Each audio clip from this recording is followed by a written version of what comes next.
Hai semua, balik lagi bersama saya Cica di sini. Kali ini saya bakal ngelanjutin alur cerita 5 Daudi versi novelnya ya. Dan semoga kalian suka. Oke, tanpa banyak basa-basi, yuk kita simak alur ceritanya.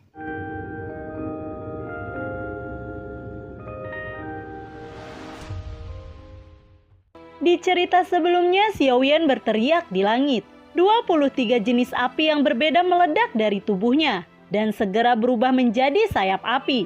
Pada saat yang sama dia langsung membuka domain api berbeda.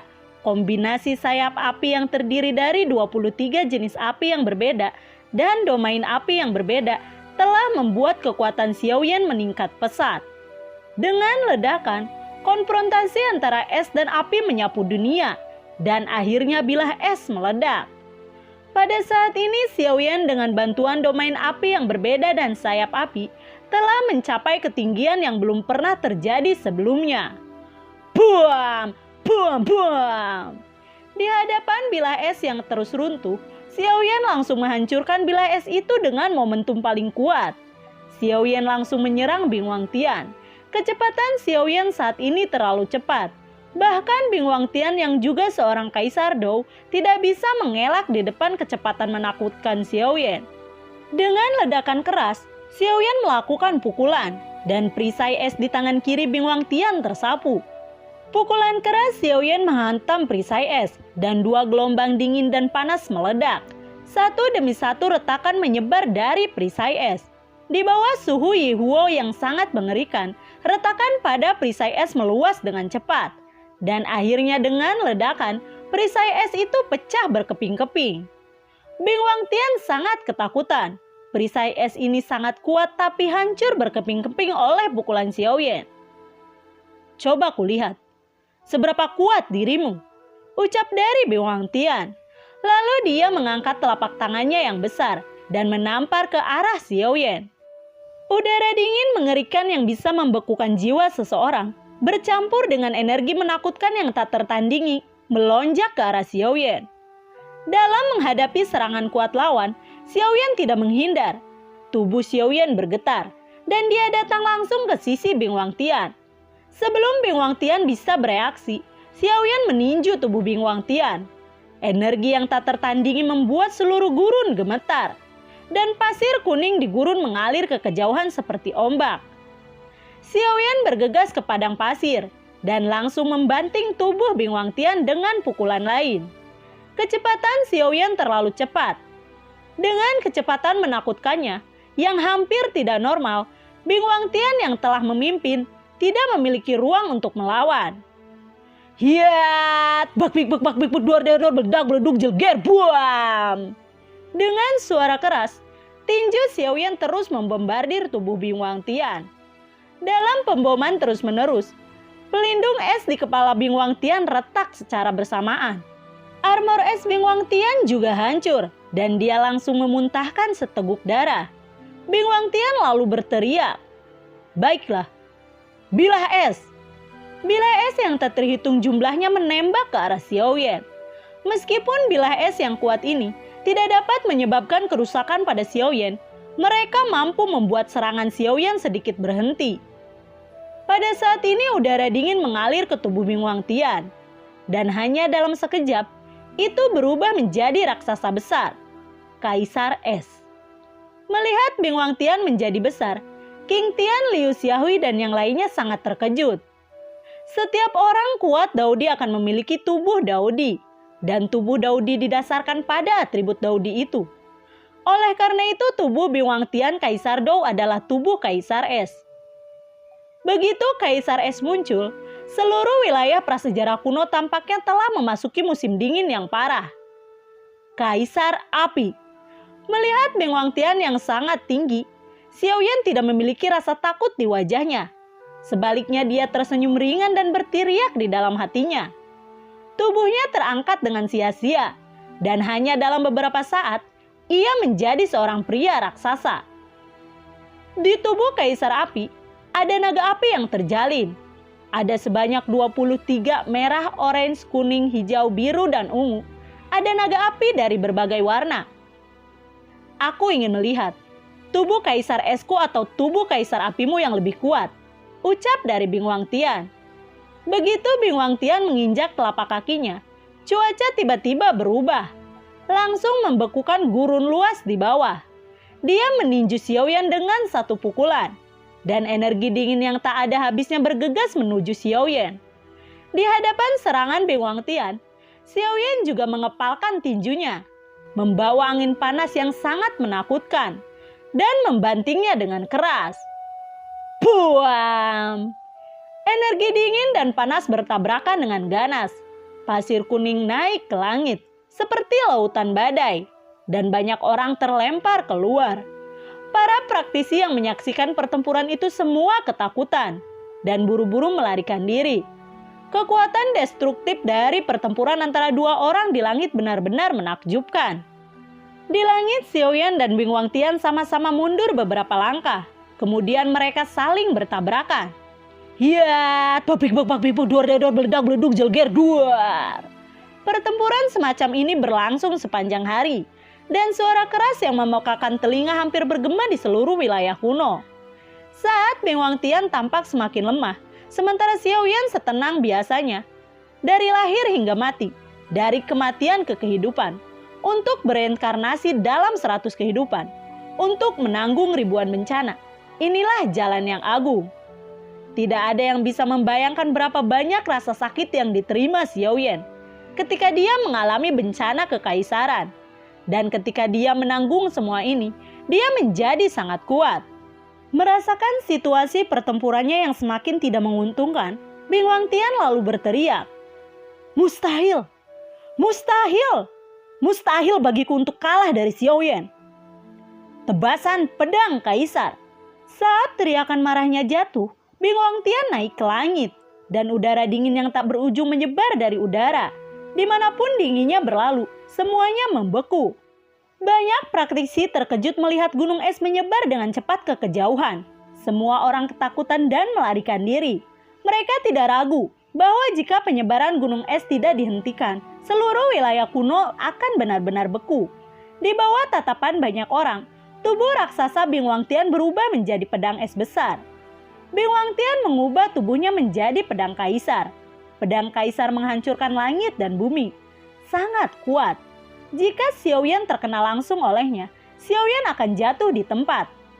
Menghadapi pedang raksasa yang tak tertandingi di langit, Xiaoyan mengangkat tangannya ke arah langit dan berteriak, 23 api yang berbeda. Ambil tindakan. Ayo pergi. Segera suaranya jatuh. Ada suara naga yang menghancurkan bumi mengaum di udara. Dan 23 naga api yang menempel padanya terbang keluar darinya secara bergantian. Bercampur dengan api yang sangat panas menuju pedang kaisar. Pada saat yang sama, pedang kaisar juga menebas ke arah Xiaoyan. 23 naga api diubah dari 23 api yang berbeda dan suhunya sangat mengerikan. Adapun pedang kaisar, Bing Wangtian mengubah tubuhnya menjadi pedang yang berisi semua kekuatannya. Keduanya bertabrakan dengan sengit di udara. Hahaha, aku di sini, Raja Iblis Agung Asura. Pada saat ini tawa memekakan telinga datang dari langit yang jauh. Dan kemudian awan iblis tinggi datang dengan cepat seperti kilatan petir. Semua orang tahu bahwa itu adalah Raja Iblis Agung Asura. Saat ini Xiaoyan dan Bing Wangtian sedang bertarung. Dan kedatangan Raja Iblis Agung Asura yang tiba-tiba tidak diragukan lagi sangat tidak menguntungkan bagi Xiaoyan. Xiaoyan menginjakan telapak kakinya. Dan dia datang langsung di depan awan iblis. Di atas awan ajaib, berdiri seorang pria jangkung dengan rambut panjang dan ekspresi liar di wajahnya. Itu adalah Raja Iblis Asura yang menakutkan. Xiaoyan, kamu telah membunuh muridku. Dan hari ini, aku ingin kamu membayar nyawa muridku, ucap dari Raja Iblis Sura. Xiaoyan tersenyum dan berkata, karena kamu sangat merindukan muridmu, maka aku akan melakukan perbuatan baik dan mengirimmu untuk bersatu kembali dengan muridmu, ucap dari Xiaoyan. Mendengar ini Raja Iblis Agung Asura sangat marah dan berteriak, Xiaoyan, Beraninya kamu mengatakan itu? Hari ini, kamu harus mati." Raja Iblis Agung Asura langsung mengendarai awan iblis dan menyerang Xiaoyan. Xiaoyan tidak takut dan menyapa Raja Iblis Agung Asura. Begitu keduanya bertarung, pertempuran itu bahkan lebih tragis daripada pertempuran barusan. Meskipun Xiaoyan saat ini menjadi raksasa, Raja Iblis Agung Asura sama sekali tidak takut dengan tinggi Xiaoyan dan bertarung dengan Xiaoyan untuk hidup dan mati. Di akhir pertempuran, Xiaoyan secara bertahap memahami kebenaran. Kekuatan yang sebenarnya adalah kekuatan batin, bukan dari bentuk tubuh. Di masa lalu dalam pertempuran antara dia dan peri tanpa hati, dia menggunakan kaisar api, dan dia benar-benar melampaui peri tanpa hati dalam hal ketinggian. Namun dia masih kalah dari peri tanpa hati. Dapat dilihat bahwa kelebihan dan keindahan eksternal tidak terlalu kuat. Memikirkan hal ini, Xiaoyan kembali ke ketinggian normalnya. Dia dan Raja Iblis Agung Asura bertarung bersama. Ketika Raja Iblis Asura dan Xiaoyan bertarung, 23 naga api dan pedang es besar juga bertarung dalam pertempuran hidup dan mati. Di bawah kendali api yang berbeda, pedang kaisar yang diinkarnasikan oleh Bing Wangtian tidak dapat mengerahkan kekuatan penuhnya sama sekali. Dan di bawah serangan bersama dari api yang berbeda, pedang itu secara bertahap dikalahkan. Pertempuran hari ini akan selalu diingat oleh semua orang. Dan pemuda yang bertarung melawan dua kaisar sendirian sangat diingat di dalam hati mereka. Bertahun-tahun kemudian, meskipun Xiaoyan telah meninggalkan benua Qi asal, kisahnya masih melegenda seperti dongeng. Dan klan Xiao yang dia dirikan, di bawah kepemimpinan Liu Xiaohui, telah berkembang menjadi kekuatan yang cukup kuat untuk bersaing dengan kuil Dewa Perang. Selanjutnya, pertempuran di langit berlangsung sepanjang hari. 23 naga api mengerumuni dan melilit tubuh Bing Wangtian.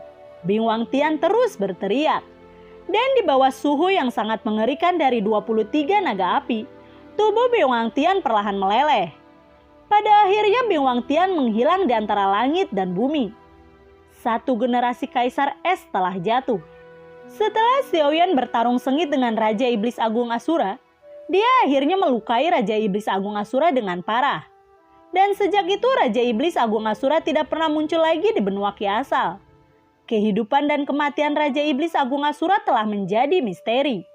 Dan tidak ada yang tahu. Awalnya Xiaoyan bisa membunuh Raja Iblis Asura dalam satu gerakan. Namun pada saat kritis, zombie tiba-tiba menyerangnya, membuat Raja Iblis Agung Asura melarikan diri. Zombie itu adalah zombie peringkat Kaisar Dou. Zombie peringkat Kaisar Dou tidak diragukan lagi lebih menakutkan daripada Kaisar Dou biasa. Dan zombie yang tiba-tiba terbunuh ternyata adalah Jetsura. Saat itu di alam Kaisar, Jetsura diserang oleh King Tian, yang mengakibatkan dia menjadi zombie. Setelah bertahun-tahun, tidak tahu petualangan seperti apa yang diperoleh Jetsura di alam Kaisar. Dan dia menjadi zombie Kaisar Dou dalam satu gerakan.